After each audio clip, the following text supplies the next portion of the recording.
Hey guys, welcome back to the channel. Something I really want to discuss with you today, which is that a study's revealed that nearly 70% of job applicants admit to embellishing on their CVs in some way. Now, that's a big number. It begs the question, where do people draw the line between a slight spin on the truth and an outright lie? Well, embellishing the truth, look, it's a great way of making yourself stand out, but false misrepresentations of yourself, however, can account to application fraud, which can have really serious consequences. And just to provide some context for you guys who might not understand what I mean by serious consequences, there was a case in, I think, 2022 where an individual applied for a management level position whilst falsely claiming he had university degrees and significant relevant work experience. He was hired and actually stayed in that post for 10 years. He was eventually found out and convicted of obtaining a pecuniary advantage by deception and fraud, and sentenced to 2 years imprisonment. Now, the reason I'm making this video is not to scare people, but I just want to make sure that people don't land themselves in trouble from something which quite clearly most people are doing. So in part one of the video, I'm going to quickly explain to you guys what classes as a lie and what the law says is illegal. And in part two, I'll give examples of safe embellishments compared to illegal lies, so you can identify which is which. And finally, in part three, I'll teach you the safest way to embellish your CV and make yourself look great, but also keep it legal. And I'll do all that in just under 7 minutes, so grab a pen and let's get to work. For anyone new to the channel, it's me, Cal, your personal pocket-sized lawyer,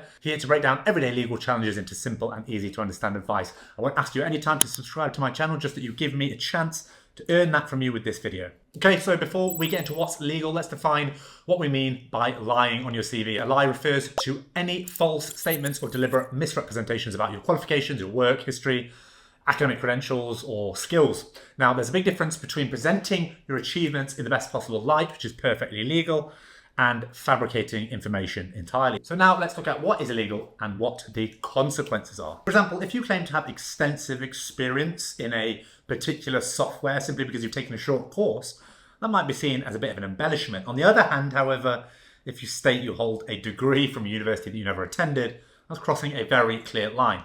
Now, it's important to note that while embellishment is common, certain misrepresentations can have serious legal and professional consequences. Okay, so legally speaking, there is not a specific law that says lying on your CV is illegal, but such a thing does fall within the remit of fraud. So if you deliberately misrepresent your qualifications and use that to secure a job, you'll technically be committing fraud, which is a criminal offence. And if it leads to significant financial losses for an employer, they could potentially pursue legal action against you. If you lied to obtain a job in a regulated profession like medicine or like law, then you can face far more serious action like criminal charges. But in less serious cases, you can be liable just to pay money in compensation. For example, if your boss loses out a lot of money trying to replace you. So even if you think that your lie isn't that deep so as to be considered criminal, in many cases, the misrepresentation will be considered a breach of trust and you could be held liable for losses incurred by your employer as a result. Look guys, the UK loses billions of pounds a year from fraud. Employers are now a lot more savvy than they used to be, and they're adopting a lot more stringent pre-screening procedures. This includes verifying the information that you provide on your CV, so please be careful. Very quickly guys, for anyone out there who's currently writing their CV and considering a career in law, I did just get together with some of the top lawyers in the country to determine the most important skill to be a good lawyer. That video is right here and just one click away if you're interested in that. So with the legalities out the way, let's look at what kind of embellishments are generally safe and which ones are not. So let's look at safe embellishments. And number one, highlighting achievements. Now, it's perfectly legal to present your real achievements in a compelling way. For instance, if you did a project or a piece of work that had measurable results, emphasize your performance on that project and bolster the importance or the significance of it to the company, even if you don't think that it was. You can emphasize the value of everything that you achieved, no matter how slight. If your team achieves something great, tell them that you spearheaded the project. It's a subjective self-assessment, not an objective claim. The second thing you can do is describe your role positively. So you can describe your responsibilities in a more engaging manner. Even though you may have just assisted on a project, you can say that you've played a key role or contributed significantly to its success. You can put positive spins on even the most minor responsibilities, and even a little bit of experience on a project means that you are experienced on it. Just maybe don't say that you have extensive experience. Thirdly, you can boost subjective skills and attributes. Look, exaggerating skills and traits like leadership and teamwork and problem solving is perfectly legal, even if you don't think that you're actually that great at them. And it's the same with soft skills. Look, we're not all perfect, and You may not yet be a really confident people person, for example, but it doesn't mean you can't say that you are, so long as you can somewhat talk to people. Once again, anything which is subjectively assessed rather than an objective claim is fine. For example, that you work great in a team or you work well under pressure. Now, just a few examples of unsafe lies, just so you can fully tell the difference. One example would be falsifying academic qualifications. Look, the obvious one. Claiming to hold a degree or certification that you never earned is a serious misrepresentation.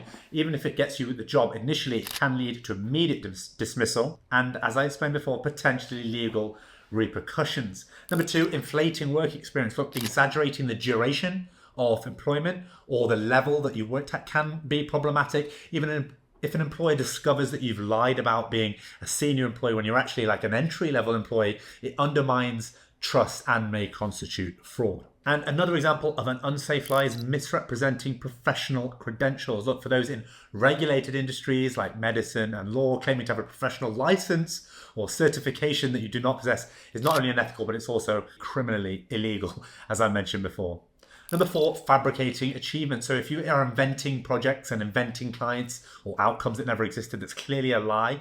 Such fabrications can be particularly damaging if they form the basis of why you are hired. Okay, so with that out of the way, now you know the legalities of lying and how to separate an embellishment from an unsafe lie. Now look, in our final part, let's look at how to embellish your CV legally and put yourself in the best possible light, but whilst avoiding any potential risks. Here are some tips. Number one, bolster any subjective assessments. As I've said before, anything that can be deemed subjective can be embellished so far as possible, so long as it doesn't become an outright lie. If your performance within any task or project or work experience can be subjectively assessed, then bolster it. Tell them how well you performed on a task and how important your contribution was to its success. Number two, very important, use strategic language. Instead of making absolute claims, use language that implies competence without overstating it. Phrases like demonstrated ability or experienced in allows you to present your skills confidently whilst leaving room for interpretation. Experience is subjective to a degree, so if you have minor experience in something, tell them that you are experienced in it.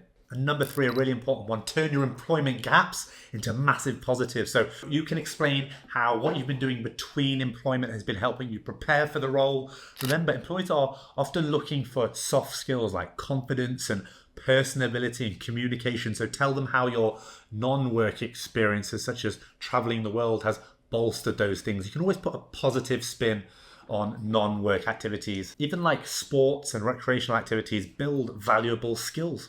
Remember, embellishment isn't about adding information that isn't true at all. That's what I'm trying to explain here. It's about highlighting and framing and even exaggerating your real experiences in the most compelling way possible. Ultimately, guys, people get away with stuff like this all the time, every day. Many people tell lies on their CV and most probably do get away with it. And although that may be the reality, that's fine. My job is, as always, only to explain the law. My advice is to put positive spins on everything, even if you think there are weaknesses, frame them as strengths, and even exaggerate your positive contributions. Just be careful when outright lying. Now, I hope today's video shed some light on the delicate balance between enhancing your CV and crossing a line into dishonesty. Now, while it might be tempting to exaggerate in order to stand out in a very competitive job market, the long-term risks of lying far outweigh the short-term gains. By focusing on your genuine achievements and continuously investing in your skills, you'll build a career based on solid, verifiable accomplishments. Now, before I say goodbye, guys, I really do want to hear from you on this topic. As I said before,